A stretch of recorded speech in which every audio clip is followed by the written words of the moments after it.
Trabalho remoto na pandemia.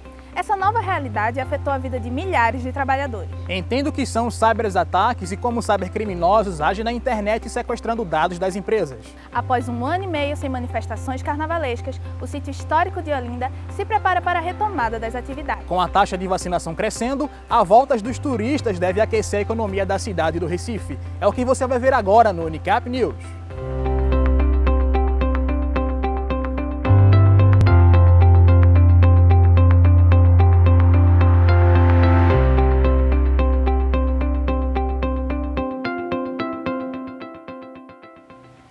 Olá, boa tarde. Hoje é 26 de novembro de 2021. Boa tarde, seja bem-vinda e bem-vindo ao Unicap News. Com a pandemia do novo coronavírus, a vida de milhares de trabalhadores mudou. Como anda o estado emocional das pessoas que, devido à pandemia, tiveram que trabalhar em casa? Será que as mudanças na rotina de trabalho impactaram a saúde mental desses trabalhadores? É o que veremos agora na nossa reportagem especial. Desde o dia 25 de fevereiro de 2020, quando foi detectado e anunciado o primeiro caso do novo coronavírus, que a vida de milhares de trabalhadores virou de cabeça para baixo. Muitos ficaram desempregados em todo o país. Interrupções, barulho, sedentarismo e exaustão são alguns dos problemas que se observou ao longo desses meses de pandemia no país e de trabalho remoto. Cansaço, porque tem que ficar o tempo todo pensando em novos jeitos de lidar com a situação, que no meu caso o grande problema é zoada. Então, o sentimento que eu tenho é esse cansaço muito constante. Passo muito tempo sentado, logo eu tenho câimbras, eu tenho dificuldade de ficar atento por muitos períodos de tempo. E aí, se eu não me policiar, se eu não tiver uma rotina de fazer alguns exercícios, de parar, de tentar me mexer um pouco, de caminhar, realmente assim, a qualidade de vida ela cai bastante. Conforme a pesquisa publicada no periódico Boletim de Conjuntura de 2021, os efeitos da pandemia na saúde mental são fatores econômicos, sociais e psicológicos. O artigo ressalta sobre o perigo da compreensão do trabalho home office de forma generalizada, sem reconhecer o perfil do empregado, causando danos à saúde mental e ergonômica. Isso afeta desde aspectos fisiológicos até aspectos psíquicos. Oscilação de humor, compulsividade alimentar, angústia e sentimentos de solidão são bastante presentes nesse momento e podem causar quadros de sofrimentos mentais mais severos, como ansiedade e depressão. Fato é que, para conter a disseminação do vírus, muitas empresas optaram por dispensar a ida dos funcionários às suas sedes, estabelecendo assim o trabalho remoto como nova modalidade. De acordo com dados da Organização Mundial da Saúde, o Brasil é o segundo país das Américas com mais casos de depressão. Cerca de 5,8% da população brasileira foi acometida pela doença devido à pandemia. No ranking da felicidade, o Brasil saiu da 22ª posição para a 41ª em 2020, sendo esta a menor média em 15 anos. Agora o repórter Patrick Florencio traz pra gente os dados atuais da pandemia do novo coronavírus. Boa tarde, Patrick. Boa tarde, Ana Júlia. Boa tarde a todos. De ontem para hoje foram registradas em Pernambuco 5 mortes por Covid-19. Desde o início da pandemia, o total é de 20.203 vidas perdidas. Nas últimas 24 horas, foram confirmados 273 novos casos e o total até hoje é de 638.268. É com você, Ana Júlia. Em maio deste ano, um novo cyberataque forçou uma das maiores redes de oleoduto dos Estados Unidos a paralisar suas atividades. O mesmo problema aconteceu com o sistema de saúde irlandês. Saiba agora por que o sequestro de dados afeta o dia a dia da população mundial. A internet já tomou conta da maioria das atividades humanas. A utilizamos para pagar contas, comprar produtos e até mesmo para apagar as luzes. O que não se imaginava há 20 anos, quando houve a comercialização da internet, é que os crimes também acompanhariam esse avanço. Uma das capas de junho da revista semanal britânica The Economist chama a atenção para a pandemia do ransomware. Mas afinal, o que é esse novo crime virtual? Os sequestros de dados, também chamados de ransomware, são basicamente um tipo de extorsão virtual. Cybercriminosos invadem sistemas privados, roubam os dados e pedem por resgates milionários para que as empresas tenham acesso novamente ao sistema. E o mais importante, para que não vazem informações privadas de seus usuários. Se até o final do ano passado, a prática não parecia trazer consequências diretas à sociedade civil, a história mudou com alguns eventos neste ano de 2021. Em maio, Cybercriminosos realizaram um ataque à Colonial Pipeline, uma das maiores redes de oleodutos dos Estados Unidos. Após paralisarem as bombas do abastecimento nos postos, os sequestradores exigiram um resgate de 4,3 milhões de dólares para fazê-las voltarem a funcionar. A direção da empresa afirmou que pagou o resgate, mas o ataque de ransomware não afeta somente empresas, estreitam também relações diplomáticas. O primeiro encontro entre os presidentes da Rússia e dos Estados Unidos foi marcado por uma firme convocação do presidente americano. Joe Biden convidou Vladimir Putin a agir contra os grupos de ransomware, já que os criminosos operam principalmente da Rússia e de países do leste europeu financiados pelo Kremlin, onde não há extradição para esse tipo de crime. Não temos outras informações que indiquem o governo russo como coordenador desses ataques. Também sabemos e acreditamos que o governo russo tem o dever de agir.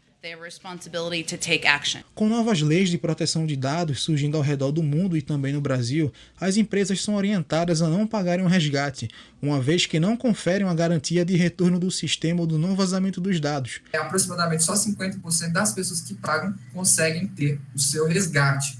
Eles preferem devolver os arquivos, devolver com a chave, né, recuperar os arquivos, porque assim os ataques deles são mais confiáveis e eles conseguem mais dinheiro. Segundo a Cybersecurity Ventures, empresa de pesquisa sobre economia e segurança cibernética global, a previsão é de que os custos mundiais de danos por ransomware cheguem a custar 20 bilhões de dólares até o final deste ano.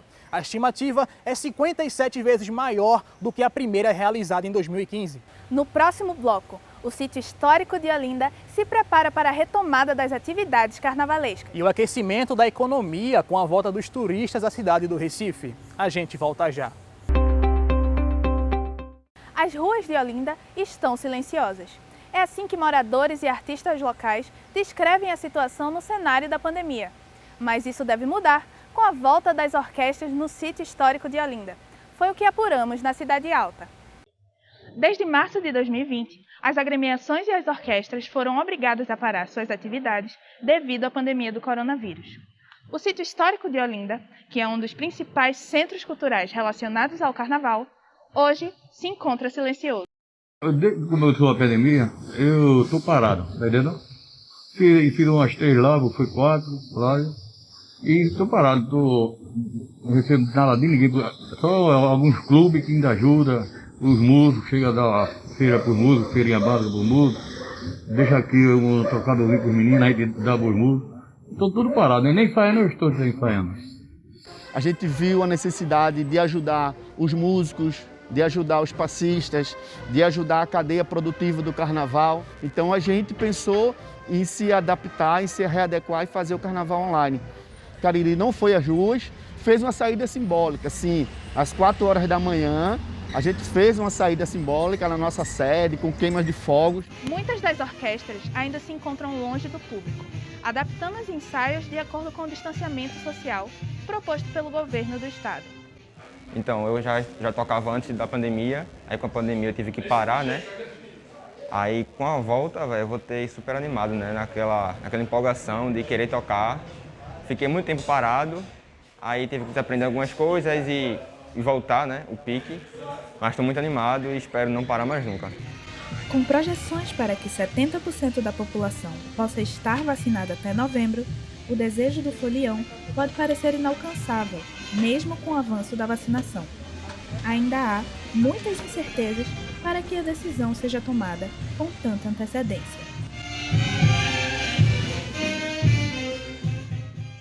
Mesmo com os avanços da vacinação contra a Covid-19, o Carnaval de 2022 ainda é uma incerteza.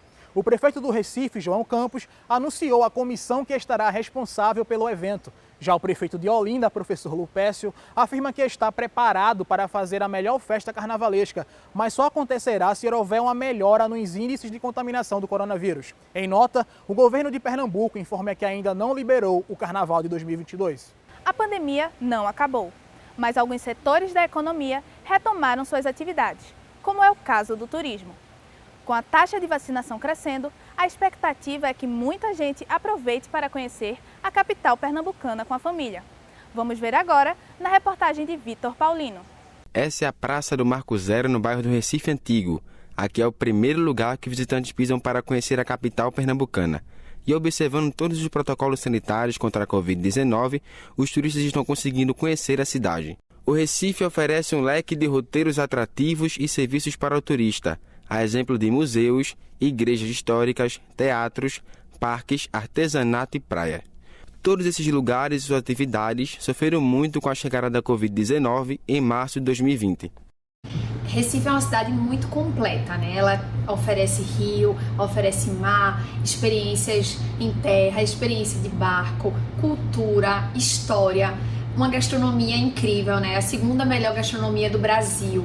É também um hub das linhas aéreas. Tem uma localização geográfica muito fácil, né? Que facilita bastante. Segundo dados da Secretaria de Turismo e Lazer do Recife, é possível dizer que a arrecadação do setor de turismo sofreu uma queda de 53% entre 2019 e 2020.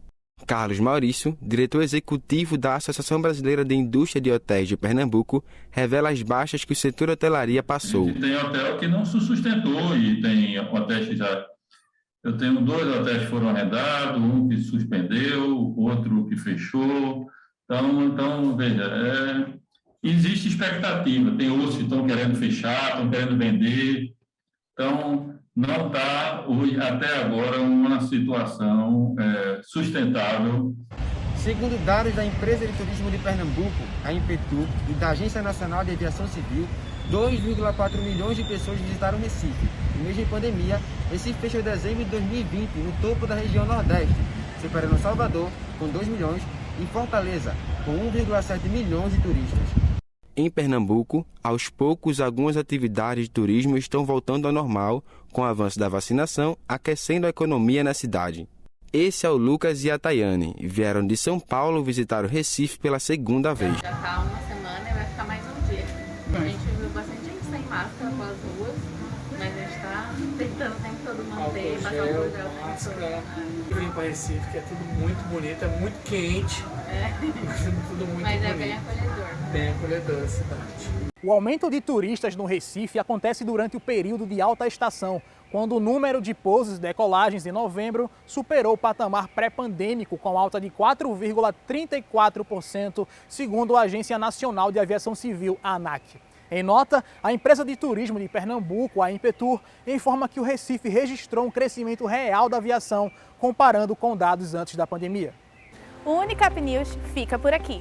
Boa tarde e bom final de semana. Boa tarde e até a próxima edição.